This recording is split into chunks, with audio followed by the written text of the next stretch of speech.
ہر ایک پنکھڑی سوچ کا نیا زاویہ ہوتا ہے۔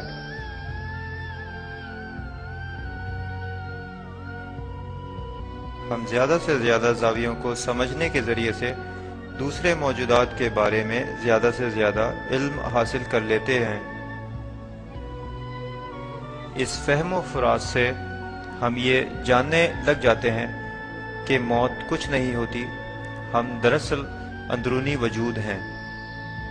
ہم سمجھ جاتے ہیں کہ پیدائش کیا ہے اور موت کیا ہے۔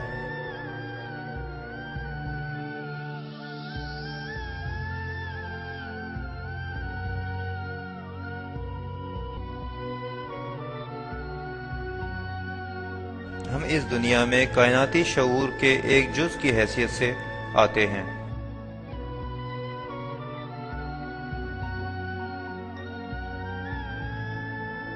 عالم ارواح سے اس دنیا میں آتے وقت ذات اپنے آپ کو ڈھال کر روشنی کے جسم میں منتقل کرتی ہے۔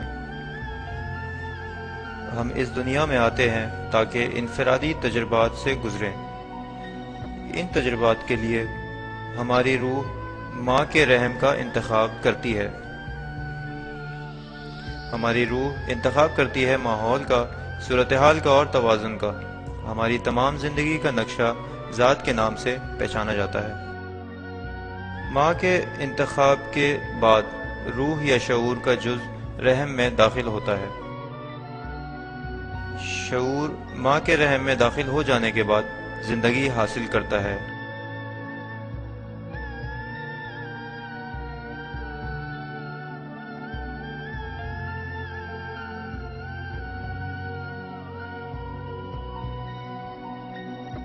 مادی جسم اپنا خد و خال تبدیل کرتا رہتا ہے کاسمک انرجی کے مطابق۔ اسی وجہ سے روشنی کا جسم متواتر سفر کرتا رہے گا اپنے ماخذ کو، یہاں تک کہ یہ اپنی پہلی سانس نہ لے لے۔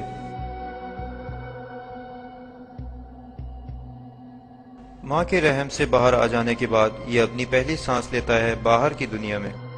یہ مرحلہ پیدائش کے نام سے جانا جاتا ہے۔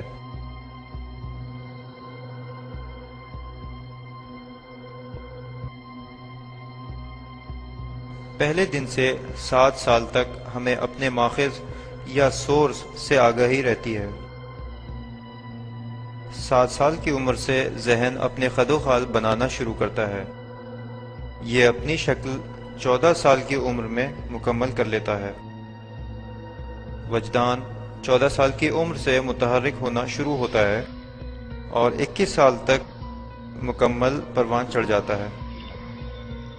21 سال سے 28 سال تک جسم، ذہن اور وجدان کے ملے جلے تجربات ہوتے رہتے ہیں۔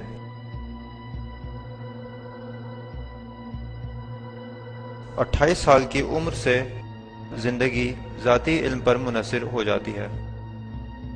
اگر کسی نے اپنی ذات کی آگاہی حاصل نہیں کی تو اس کا شعور جسم و ذہن کے بیچ تضاد ہوتا ہے۔ چونکہ ذہنی پسماندگی شروع ہو جاتی ہے، وہ صورتحال کو سمجھ نہیں سک رہا ہوتا ہے۔ چیزیں اس کے لیے بہت زیادہ متنازع ہوتی جاتی ہیں۔ وہ اپنے آپ کو سخت بند خول میں منتقل کر لیتا ہے۔ یہ سختی کاسمک انرجی کا بہاؤ روکتی ہے۔ اس کی وجہ سے وہ جسمانی بیماری اور ذہنی بیماری، ذہنی دباؤ، ذہنی کھنچاؤ وغیرہ کا شکار رہتا ہے۔ وہ اپنی شب و روز بغیر آگاہی کے گزار رہا ہوتا ہے۔ وہ اپنی زندگی کے متعدد مقاصد کو سمجھ نہیں پا رہا ہوتا ہے۔ وہ گزار دیتا ہے اپنا بچپن، جوانی، بڑھاپا اور بالآخر اس دنیا سے گزر جاتا ہے، اپنے اس دنیا میں آنے کے مقصد کو مکمل کیے بغیر۔ اس کیفیت کو ہم موت کہتے ہیں۔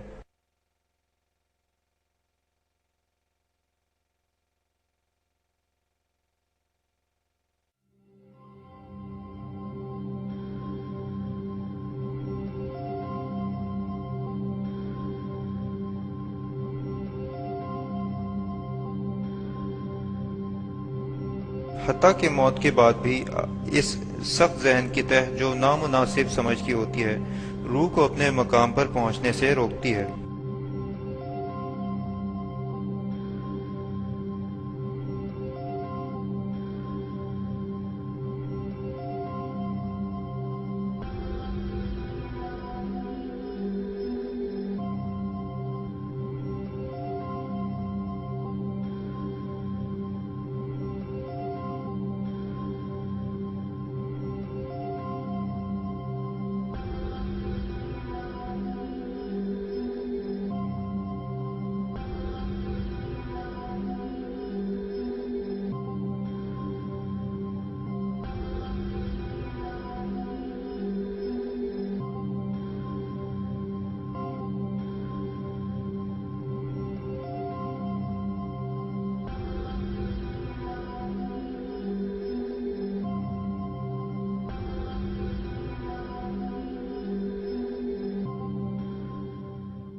اپنی خام سمجھ کے باعث وہ اپنی جنت اور دوزخ خود بنا لیتا ہے اور وہ اسفل روشنی کا وجود بنا رہ جاتا ہے۔